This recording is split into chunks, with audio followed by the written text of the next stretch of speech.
Hey everybody, Dondi Sanchez here with IPGRentals.com, and today we are going to be talking about the pros and cons of the FX6, all coming up right after this.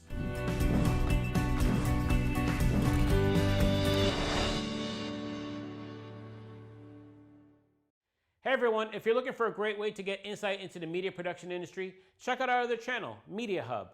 There we talk to industry insiders, including producers, directors, DPs, project managers, makeup artists, editors, and many other talented professionals. It'll give you an inside look at our creative industry and the talent that's behind it. So whether you're a seasoned pro or just looking to get your foot in the door, Media Hub will have something for you. You can find Media Hub shorts on social media or check out our full-length episodes on our YouTube channel. Or you can take us on the go and listen to our podcast. Just click on the link and you're there. We'll see you on Media Hub. All right, so like I said, what we're going to do is we're going to talk about the FX6. I'm not doing a full in-depth video. There's so many videos on YouTube out there, plus the camera's been out for a while. But we've probably had it for, 2 years now, and I know we're lacking on a lot of content, so we're trying to catch up on all the content that we have. But we have been able to spend a lot of time. We've had our FX6 on many different types of projects, anywhere from run and gun to corporate to huge sitcoms, game shows, or international TV shows. So we have a good idea of all the pros and cons. I even put this on my Steadicam for commercials, and I've seen a lot of good things and a lot of bad things. Not a lot, but just things that can be kind of annoying because you just wish it had that. But listen, for the price point, what can you expect? If you want all the other bells and whistles, and unfortunately you're gonna have to get an FX9, which we have as well. So let's be honest. Everybody loves this camera because of the size. With the size, you can do everything you want with it, right? I mean, look at this. Holding it, shooting it, it's nice, compact. You could pretty much go all day with it. And traveling, you don't need big cases or anything with it. That's mainly the reason I love it, especially with a lot of run and gun shoots. Sometimes you even see people with easy rigs. Yes, I'm pretty much old school, so earlier you wouldn't catch me like even wearing an easy rig, but now my pride is kind of like forget the pride, and sometimes I do. But for this, I mean, it's so light, I don't really know if I would. Depends on what the job is. If you're totally building it out or whatever, and you're adding more weight, yeah. But if it's like this, I don't know if I would use an easy rig because it limits you on a lot of the movements. But going back, first time I used this was on a National Geographic show, and I actually love this camera a lot, especially for a lot of B-roll dealing with animals in tight quarters that you could move around. Very simple and very easily going low, high. It didn't matter. That was one of the big things. And some people, they talk about a little bit of the cons and the movement of this handle. I get it. Is it a big deal? It's not a big deal. But what I do like is that just by pressing this button right here, you can place it to wherever you want. And that is a big thing, especially after a while, after shooting all day, and your hand might get cramped or whatever, and you have to change it to a different position, or when you're on sticks or whatever. I love it. So, and the other thing is, maybe we'll do another video, but believe it or not, when you strip this camera down, I put this on our Ronin RS3. Amazing. Me personally, I honestly like shooting with this better than the FX9. That's just my preference. But some of the cons I did find out, or after working with it for a couple of years now, is this monitor. Might be good if you're doing indoor stuff, or interviews, or you're shooting inside. But once you get outside and the sun is like here in Florida when it's right up above, so anywhere from 12 to 2, 12 to 3, and it's shooting right in here. Or we shoot a lot of stuff internationally, so we might be in the Bahamas on the beaches and things like that, and it's very, very, very hard to see this monitor. I don't like this. This comes off way too easy, the shade. But I do like how it articulates. Now that I can't complain about, you know what I'm saying? Just look, so you can put it this way, you can put it this way, you could, if you're, depending, let's say you're doing a long interview, you know, and you're sitting, I mean, there's just so many ways to do it, right? And I like the articulating arm. That is a huge plus, but I don't like using this outside. There's a lot of times where we take the one of our viewfinders from an FS7 or an FX9 and we put it on here if we know we're shooting outside, believe it or not. The other negative to that is that, or con, is because we're kind of like rigging it to make it work there, but sometimes the viewfinder is too heavy and you're always battling it sliding down little by little.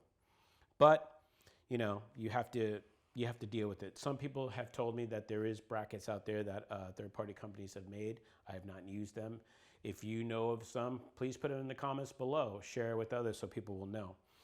Let's see, another con that I would definitely say for sure, and I don't know why, because I have used ours and I've used other FX6s, and this scroll button here is just irritating.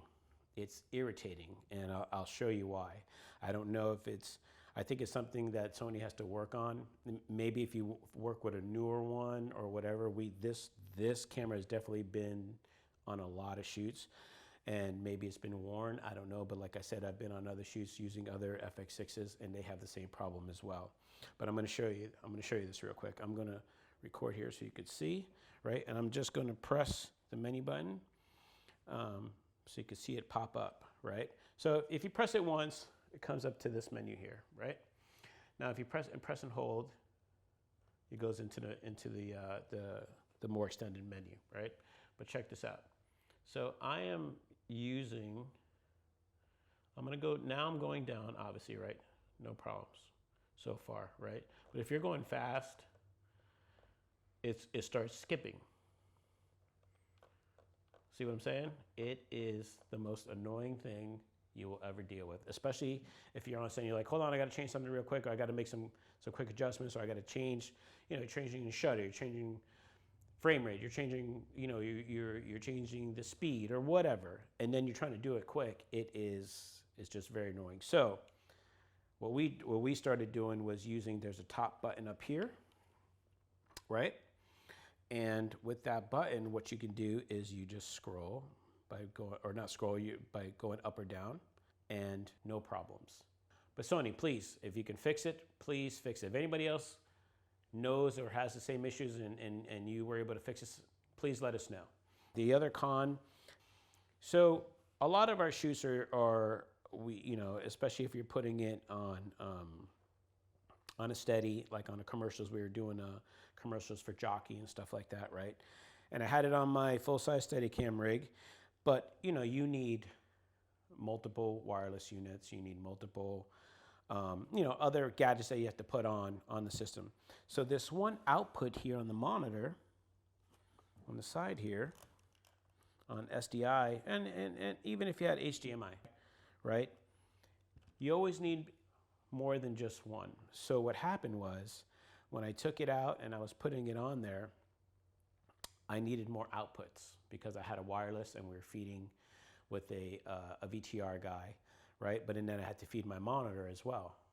And I was crap out of luck. So trying to rig it, so I had to actually take the loop out of my monitor to feed the transmitter. And what's bad with that is that if a battery goes down or anything goes down, everybody loses all their feeds.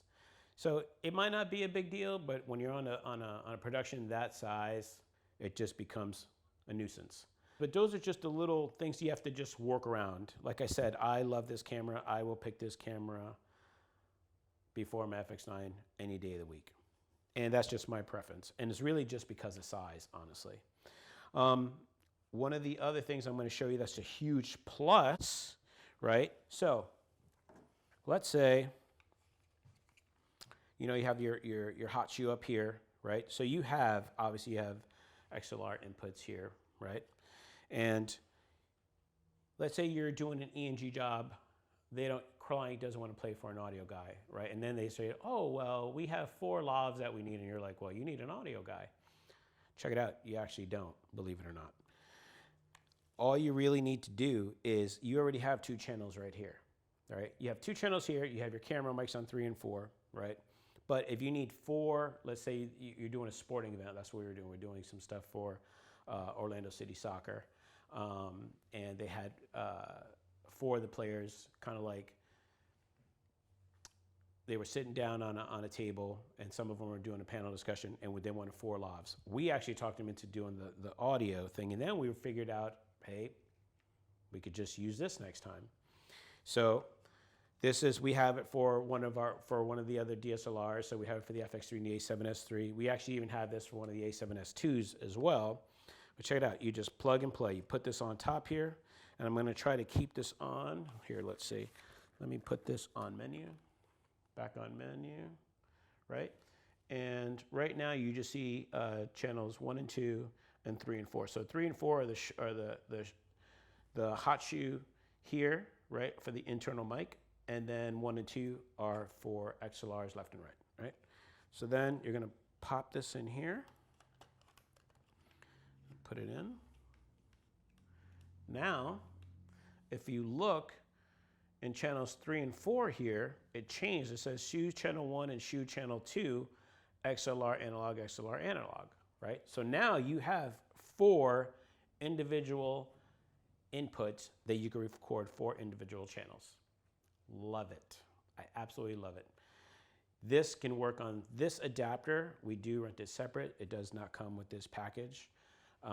So you'll have to make sure, we'll make sure to put a link that'll take you to the on our site where you can go and rent it as well.